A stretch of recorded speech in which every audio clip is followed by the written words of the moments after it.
যেভাবে হোক রাজনীতিতে নির্বাচনী সমঝোতার মধ্য দিয়ে, নির্বাচনী জোটের মধ্য দিয়ে তারা বাংলাদেশের জাতীয় সংসদে 6টি আসন পেয়েছে। এই 6টি আসন ভবিষ্যতে বৃদ্ধি হতে হতে একদিন তারা হয়তোবা রাষ্ট্র ক্ষমতায় তারা আরোহণ করবে। জামায়াতে ইসলামের ইফতারে অংশগ্রহণ করব বিধায় আমাকে এখনই চলে যেতে হবে, সেজন্য আয়োজকদের কাছে আমি ক্ষমা প্রার্থনা করছি। এনসিপির সম্মানিত আহ্বায়ক জনাব নাহিদ ইসলাম এবং এখনই বলতে পারে বিরোধী দলীয় চিফ হুইপ, এখানে উপস্থিত আছেন জামায়াত ইসলামের সম্মানিত সাধারণ সম্পাদক, সেক্রেটারি জেনারেল, উপস্থিত নেতৃবৃন্দ, আমি আখতারকে দেখছি না এবং অন্যান্য নেতৃবৃন্দদের দেখছি না, সবাইকে আজকের এই প্রথম বর্ষ পূর্তি উপলক্ষে সবাইকে অভিনন্দন জানাই।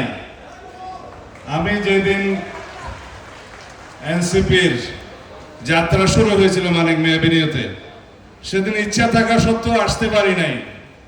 আমাদের পক্ষ থেকে আমাদের নেতা জনাব রুহুল কবির রিজভী এসেছিলেন এবং সেই অনুষ্ঠানটা আমি টিভির পর্দায় দেখেছি, আমার খুব ভালো লেগেছে।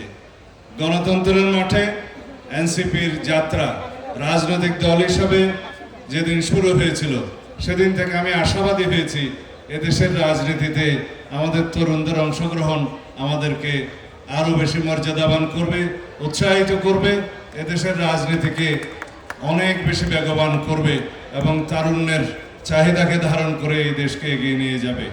আশা করি এই 1 বছরে তারা অনেক দূর আসতে সক্ষম হয়েছে।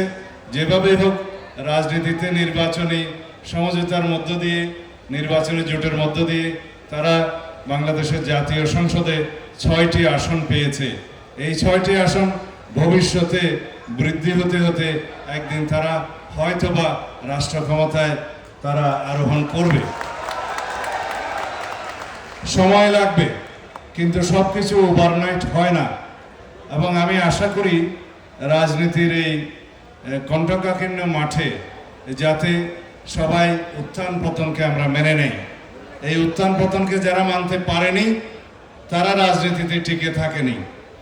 এই রাজনীতিতে মানুষের চাহিদাকে যারা ধারণ করবে এবং জনগণের চাহিদাকে সমুন্নত রেখে এদেশের সকল মানুষকে রাজনীতিতে অংশগ্রহণ করার জন্য উৎসাহিত করবে, সেরকম একটি রাজনীতি বর্তমান প্রজন্ম চায়, আগামীর প্রজন্ম চায়। আমরা সনাতনী রাজনীতিতে এখন আর বিশ্বাস করি না। আমরা ইতিহাসের দিকে কেবল যাই না, আমরা ভূগোলের দিকেও যেতে চাই। আগের জমানায় আমরা দেখতাম এই 52 ভাষা আন্দোলন 47, 71 দিয়ে শুরু করে বক্তব্য শেষ করতে করতে তার আর বর্তমানের জন্য আর কিছু থাকে না বক্তব্যের। আমরা এখন রাজনীতি করব বর্তমানের জন্য, ভবিষ্যতের জন্য। এই ভবিষ্যৎ নির্মাণের জন্য আমি এনসিপির এই রাজনীতিতে এই অংশগ্রহণ এবং এই জাতিকে নেতৃত্ব দেওয়াকে আবারও মনে করে আমাদের জন্য একটি রাজনৈতিক বিশাল বিজয়।